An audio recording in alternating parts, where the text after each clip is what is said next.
sáng mai em qua làm ấy nhá. Thì tầm mấy giờ mình ở đây? Nói chung là mấy giờ cũng được ấy, hệ mà khi nào tới 7-8 giờ vậy đó hả? Dạ vâng ạ.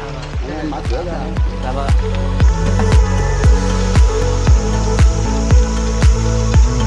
Là cái cảnh hả chú?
Starting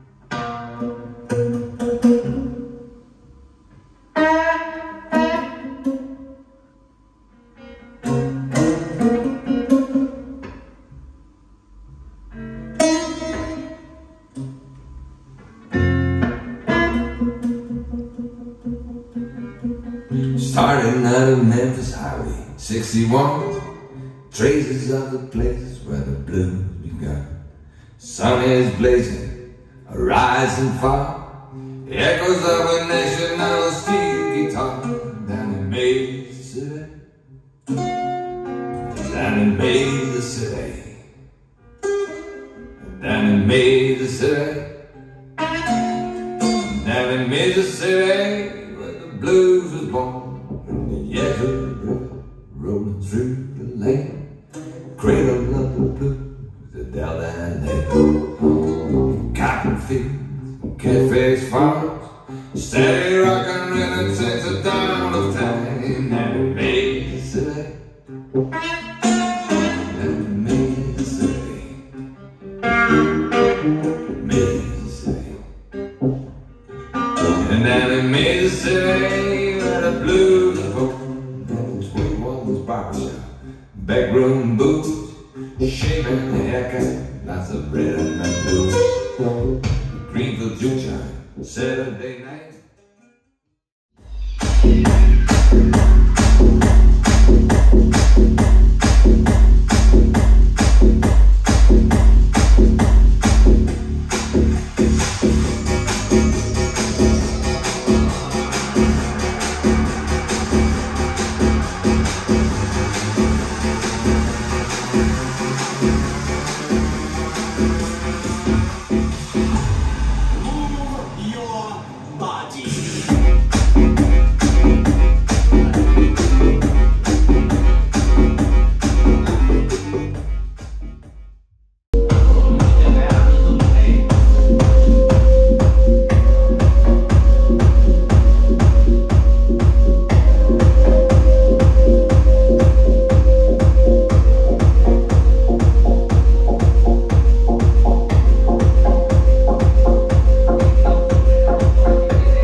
bật lên chú bấm một lần đấy, chú bấm một lần cũng một cái trong nhà này.